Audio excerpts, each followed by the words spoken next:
Good day everyone! Hello guys! Kamusta kayo? Sana nasa maayos kayong kalagayan sa mga oras na to. And for today's video, ang i-share ko sa inyo, didilagan natin itong mga aking Thailand varieties or imported aglaonimas. Ayan, so chine-check ko muna sila isa-isa. Ayan, may insect pa. Okay lang siya tumambay dyan, basta wag niyang kainan niyang mga dahon. At ayan, may nalaglagan ng mga dahon guys. Alisin ko na lang yan. Si Frozen. Tapos dito sa kabila, si Green Jinping. Ayan. So, okay naman. May mga nalaglagan lang ng dahon. Tapos itong katabi niya si Pink Katrina. Tapos ito pala si Red Suksum. May kinainan dyan sa may gilid. Siguro grasshopper yan. Oh. So, nag-spray ako sa kanila nang nakaraan. Kaso ang problema lang, siguro ang bilis matuyo ng dahon ngayon. Kasi kapag lunch time hanggang hapon guys, ang lakas dito ng hangin. And sobrang init ng panahon. Buti na lang mahangin, pero naaawa din ako sa aking mga aglonema kasi talagang ano sila sa hangin eh. Nabubugbog din ang hangin. So buti na lang matibay naman sila, and yung matataas na aglonema nasa babang part. So hindi sila masyadong na lalamog ng hangin. So ito didilig ko sa kanila itong rice water. Ayan, at the same time fertilizer na siya guys. Napaka mabisang fertilizer and very organic. Ayan, so kahit lagyan natin yung mga dahon nila, kaya lalo kung nagmamadali tayo, eto okay lang naman yan, napaka safe ng rice water.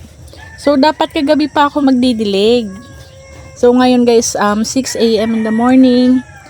Nalimutan ko lang kagabi guys kasi nung nahiga-higa ako, sabi ko mamaya didiligan ko sila. Yun, parang gusto ko na lang tuloy-tuloy na yung paghilata ko guys kasi pagod na pagod ako na maghapon.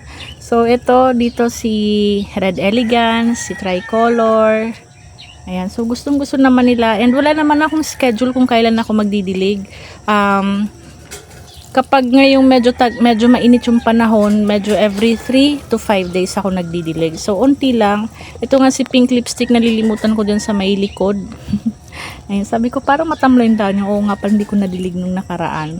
So, ito pala guys, mga imported aglaonimas. Okay lang naman sa kanila yung rice water. Oh.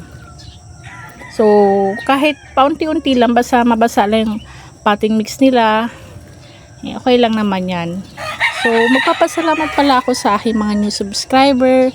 And yung hindi pa po pala nakapag-subscribe, please subscribe, like, comment, and share po. Maraming salamat. And sana na-enjoy nyo tong video to. So, nakakarelax, magdilig-dilig ng ating mga babies na aglonema. Ayan.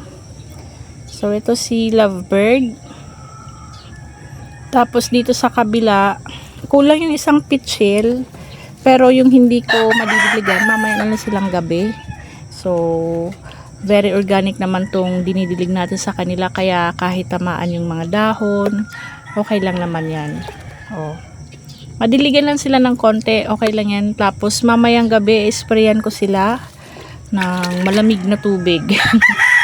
Kasi ano kawawa naman kasi ngayon sobrang init ng panahon. So, mamaya didiligan ko sila, sprayan ko. Kasi ngayon wala na akong time.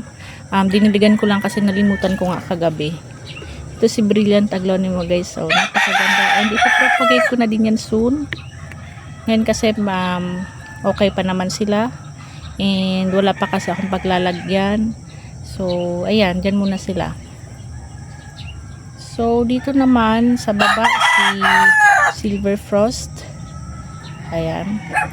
Nagpa-flower kaya lumiit yung dahon. Tapos ito dito sa baba yung mga common and imported. Ayan, hinahalo na sila. Ayan guys, so yung iba yung mga bagong propagate. Ayan, chine-check ko muna sila isa-isa. Ayan. So ayan yung mga common. Ayan ito sayang si Red Suksum Red yan guys, hindi pa kasi nagme-mutate yung dahon niya. And dito sa kabila, sina Pink Aurora, tapos si Peach Panama, ito si Pink Kumkun guys, and si Red Panama. Dito kasi sa may side na to, hindi naman masyadong naiinitan, so hindi ko muna sila didiligan, kasi hindi naman sila naiinitan pa dyan. And bagong repat, Ayan. So, dito ko na guys tatapusin tong video na to. Sana nagustuhan nyo. And, thank you for watching. See you on my next vlog. Ingat kayo lagi. Bye-bye!